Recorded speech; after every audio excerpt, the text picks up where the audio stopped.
जिम्मेवारियों का पूरी निष्ठा और ईमानदारी के साथ निर्वहन करूंगा।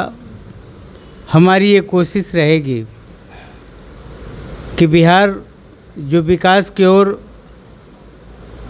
अग्रसर है उसमें मैं भी एक कड़ी बनूं और बिहार की नई गाथा लिखी जाए। बिहार के कई प्रदेशों में चुनाव चल रहा था। जब बिहार के माननीय मुख्यमंत्री आदरणीय सम्राट चौधरी जी शपथ ले रहे थे तो चुनाव को लेके काफ़ी व्यस्तता थी। व्यस्तताओं के चलते आला दर्जे के लीडरान नहीं आ सके थे बिहार में। सम्राट सरकार में आज मंत्री का शपथ लिए हैं नंदकिशोर राम हमारे साथ बात करने के लिए हैं। बात करेंगे जिस तरह से पटना के ऐतिहासिक गांधी मैदान में आज मंत्री पद का शपथ लिए, क्या कहेंगे? आपके माध्यम से संपूर्ण बिहार वासियों को नमस्कार, प्रणाम, जय सिया राम। देखिए, मैं लंबे समय से कार्यकर्ता के रूप में काम करता रहा हूँ। विगत दिनों से मैं भारतीय जनता पार्टी का जिले का उपाध्यक्ष हूँ। चुनाव लड़ने के पहले भी उपाध्यक्ष था। उपाध्यक्ष के रूप में चुनाव लड़ा, विधायक बना और उपाध्यक्ष के रूप में आज मुझे एक नई जवाबदेही मिली है। आपके चैनल के माध्यम से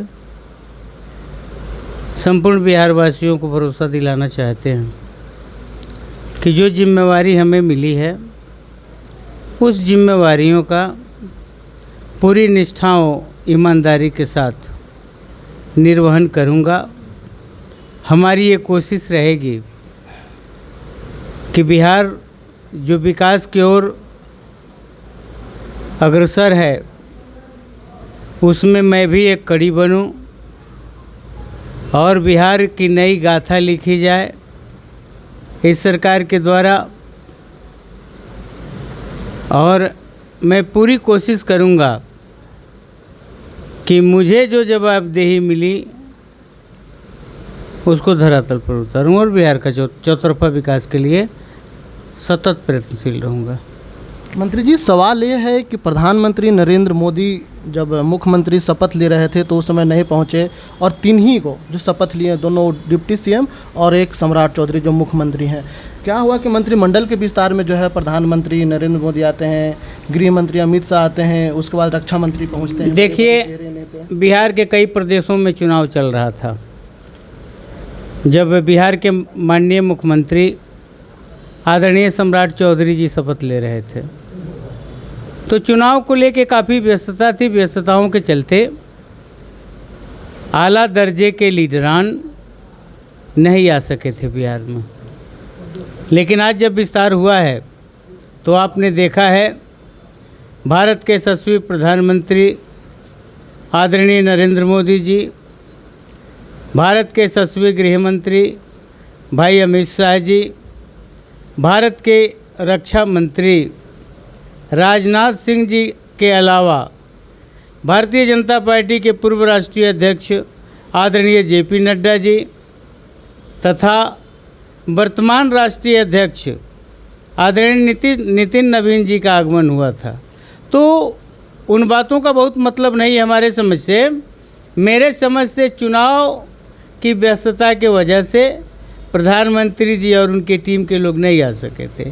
आज चुनावी व्यस्तता नहीं है, इसलिए भारत के प्रधानमंत्री सहित भारत के सारे आला दर्जे के भारतीय जनता पार्टी के नेता लोग उपस्थित थे, गृह मंत्री जी उपस्थित थे। बिहार की ओर से बिहार सरकार में एक सदस्य होने के नाते मैं देश के यशस्वी प्रधानमंत्री, देश के यशस्वी गृह मंत्री, देश के यशस्वी रक्षा मंत्री तथा पूर्व राष्ट्रीय अध्यक्ष सहित वर्तमान राष्ट्रीय अध्यक्ष जी का बिहार की सरजमी पे बिहार वासियों के ओर से बहुत बहुत स्वागत, बहुत बहुत अभिनंदन। मंत्री जी, सवाल ये है कि पहले कौन काम करिएगा जो जनता के बीच में जाए, जो जिस तरह से जो है एनडीए की डबल इंजन की सरकार कही जाती है। कहा जा रहा है विपक्ष की ओर से कि खजाना खाली है, खजाना में पैसा नहीं है, फिर आप लोग को कर्मचारी के देने का नहीं है, तो कौन सा ऐसा काम जो है आप जनता के बीच जाइएगा, जो नीतीश कुमार के धरातल पर उतारा हुआ काम करिएगा, या फिर सम्राट चौधरी को नई सरकार से? देखिए, विपक्ष के पास तो कुछ है नहीं। विपक्ष के लोगों ने जब बिहार को सौंपा था, एनडीए गठबंधन की सरकार जब 2005 में बनी थी, तो बिखरा हुआ बिहार, उजड़ा हुआ बिहार था। और एनडीए गठबंधन की सरकार जब से आई, बिहार का चौमुखी विकास हुआ और सर्व समाज के लोगों के हितों की रक्षा के लिए काम हुआ।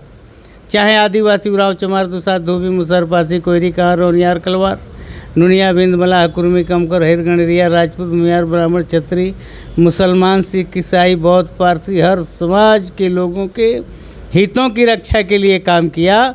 और सरकार हम लोग चला रहे हैं, और यह पता विपक्षी दल के लोगों को है कि सरकार चलाने के रुपए नहीं हैं। मैं उनकी समझ को दाद देता हूँ।